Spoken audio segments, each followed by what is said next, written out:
来继续来看台北市松山一间名体发生着房屋产权的纠纷，有2个女子拢是所有权人，其中姓陈的女子来指控着姓拿的女子甲伊的男朋友长期占用房屋，无互其他的所有权人使用，或者是进入。伊阁来指控讲，对方疑似就是艺人蓝心湄即被小妹。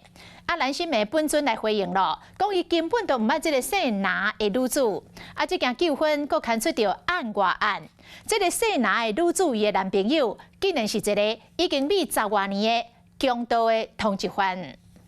你们这个是民事产权的纠纷。2个查某人因为厝的产权起纠纷，警方到现场耐心可抗，因为这2个人拢是房屋的所有权人。对，它上面也是有出租套房的，对啊。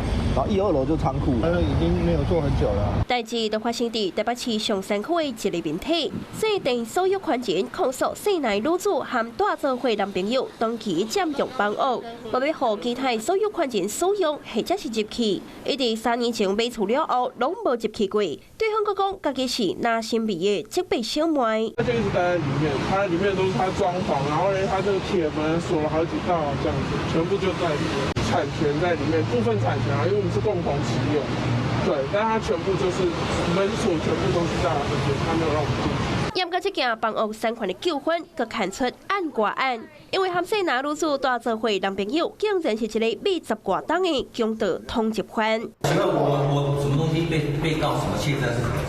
这个通缉犯甚至将房屋改做套房来出租，10多年不发趁千外万。是讲姓拿女子敢真正是拿新币的即辈小妹，经纪人和拿新币本人拢讲唔是。真的不认识这个人呢，不太清楚这件事情。拿新币也背回讲，看了新闻，感觉真无奈，含伊根本就无熟悉。验过通缉犯插进房屋出租，这是事实。姓赖女子和姓陈女子2个人拢是房屋的所有权人，后续的纠纷甲赔偿也得爱靠司法来解决。